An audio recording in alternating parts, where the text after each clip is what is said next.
ጤና ይስጥልኝ ውድ ተመልካቾቼ እንደምን ሰንብታችኋል? አቢጊያ ነኝ።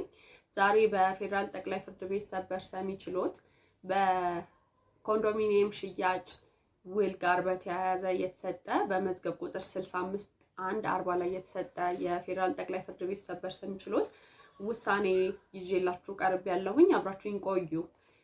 ጉዳዩ እንግዲህ የተነሳው በሁለት ተዋዋዮች መካከል ነው። ተዋዋዮቹ የኮንዶሚኒየም ቤት ሽያጭ ለማድረግ የተዋዋሉ ሲሆን ይህንኑ የሽያጭ ውል ይፍረስልኝ በማለት ሻጭ ባነሳችው ጥያቄ ምክንያት የተነሳ የፍርድ ቤት ክርክር ነው።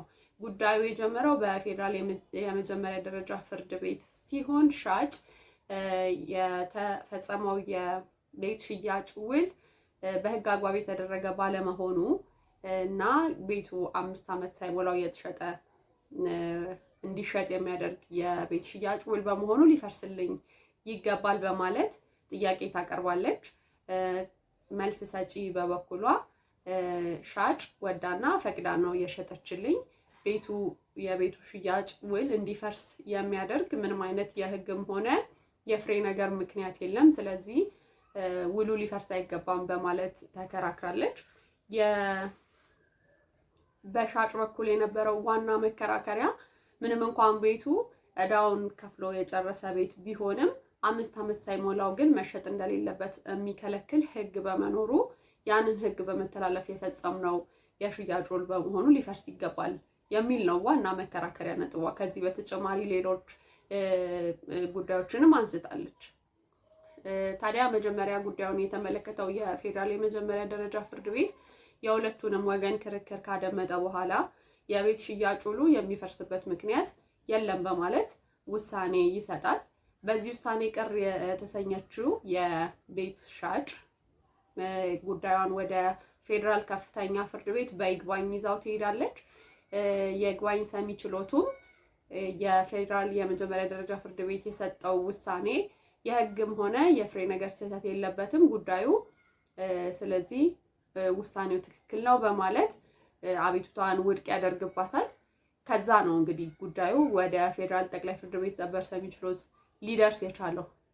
የፌዴራል ጠቅላይ ፍርድ ቤት ሰበር ሰሚ ችሎት ጉዳዩን ለመዳኘት እንደ ዋናነት ጭብጥ የያዘው የስር ፍርድ ቤቶች ውሉ ሊፈርስ አይገባውም በማለት የሰጡት ውሳኔ በሕጉ አግባብ የተሰጠ ውሳኔ ነው ወይ በማለት ነው ፍሬ ነገር የጭብጥ የያዘው። ሻጭ ለጉዳዩ እንግዲህ በዋናነት ያነሳችው የቤቱን ሽያጭ ክልከላ ያደርጋል የተባለው የኢትዮጵያ ፌዴራላዊ ዲሞክራሲያዊ ሪፐብሊክ የጋራ ህንፃ ቤት ባለቤትነት አዋጅ ቁጥር 370/1995 ነው። ስለዚህ ይሄንን በሚመለከት የታች ፍርድ ቤቶች በግልጽ የቤት ሽያጭ ውል ከ5 ዓመት በፊት መደረግ የለበትም በማለት የሚከለክል ሕግ የለም። ሕጉ አለ ቢባል እንኳን የዚህን ሕግ መኖር በቅድሚያ እያወቀች ነው የተዋዋለችው ቤቱን የሸጠችው በሚል ምክንያት ነበረ አቤቱታውን ውድቅ ያደረጉባት።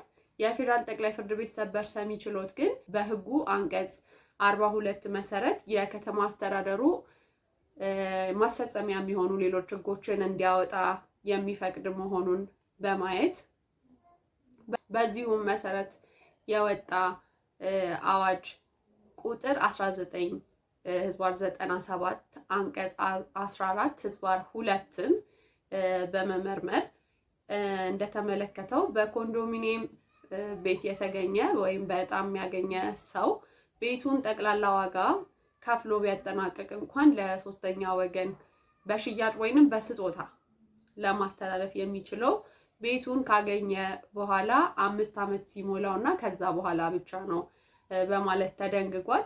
ከዚህ ተቃራኒ የሆኑ ልማዳዊ አሰራሮች ሆኑ ሌሎች ሕጎች ተፈጻሚነት የላቸውም በማለት የአዲስ አበባ ከተማ አስተዳደር እንግዲህ ለሚያስተዳድራቸው ኮንዶሚኒየሞች ይህንን ሕግ አውጥቷል።